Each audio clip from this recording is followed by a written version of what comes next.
One of the things I've always liked about Monster Hunter is what it says on the outside of the box is what the video game is. If you like monsters and you like hunting, this is the game for you. Well, I think Paul's very successful at taking games and turning them into movies, and I knew that we would be taking on a challenge. We joke it's Lawrence of Arabia with monsters. It's an epic genre movie. It was a crazy shoot, amazing locations. I mean, this is an adventure. It's big, badass landscapes, and you get to battle monsters.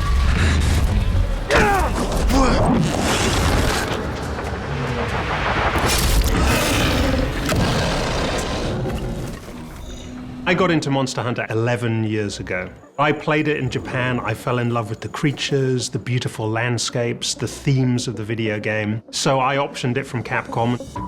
My husband optioned the property rights to this game like 10 years ago, and he's been obsessed with this game for the last decade.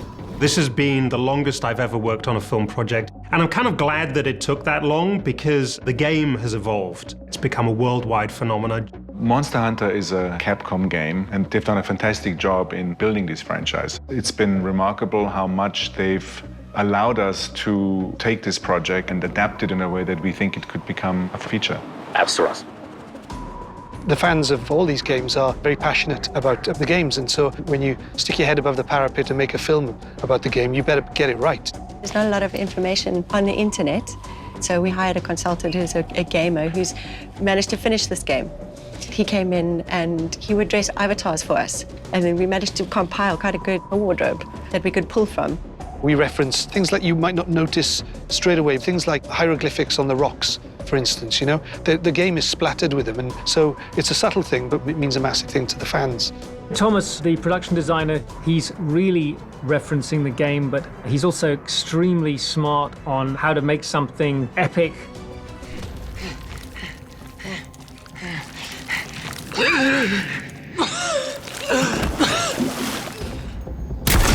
For me, I'd like to do everything for real. If they would allow me to breed huge, big, 7-story monsters, I would do it and I would film it. But because that's not an option, the monsters are CG, but everything else in the movie is real.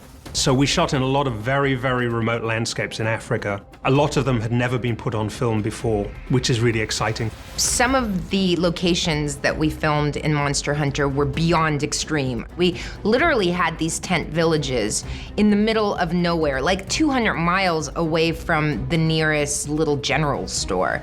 And it was wild. We wanted landscapes that were very real, but also a little fantastical. And in Cedarburg, where we shoot the Island of Rock, you have these incredible red stone structures. It's almost like a huge amphitheater of an alien race. And we also shot in the Studstall Cave, which is where Milla and the hunter hide from the Nasilla creatures. I was so excited when we saw Studstall Cave because it's straight out of the game. You know, when you spend so much time looking around the game and playing it and trying to get into the game's sort of psyche, and then you walk into a place like Studstall, it just comes alive. It helps when you become aware viscerally of the scope of the world that you're functioning in. You're like a kid in a candy store.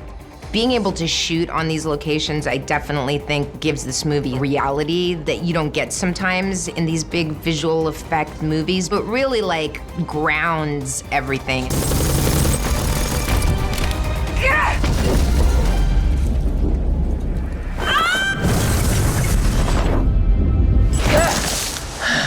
One of the great things about these landscapes is they add reality to the monsters. It gave the animators who are doing the creatures reality to lock into. There's real sun, there's real wind, so it makes the monsters look more real. It was a real pleasure to put them on screen. My favorite monster would have to be the Rathalos. You know, he's just such a rock star, and he's so badass and big, and I love dragons.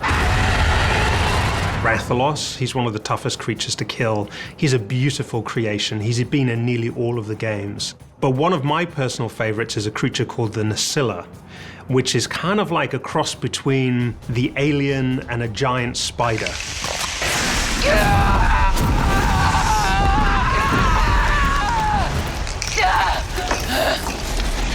There's a creature called the Diablos. She's angry, and she lives underneath the sand, and she's one of the main adversaries that our characters have to face in the first half of the movie.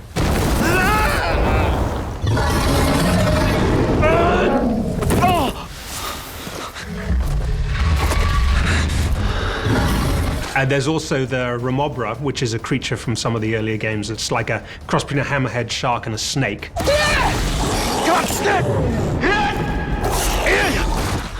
And also the Palico. These are characters from the games that are these cat creatures that are super intelligent. And this Palico is called Meowscular Chef. And he once was a warrior.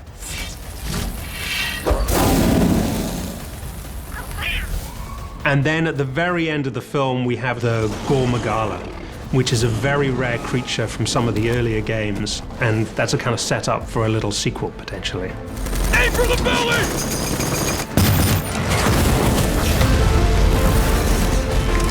When you've got such a huge sort of dynasty of games to draw from, you can step back into time to some of the other games, and we did that with the monsters. Hey, Ugly! Paul is great because he's really got an amazing hold on the material, but he's very open to ideas that make it better. We built the movie so that it would certainly work for people that know nothing about the video game. But if you play the video game, you'll know that the people who made this movie love Monster Hunter. The movie is very much the video game put on screen.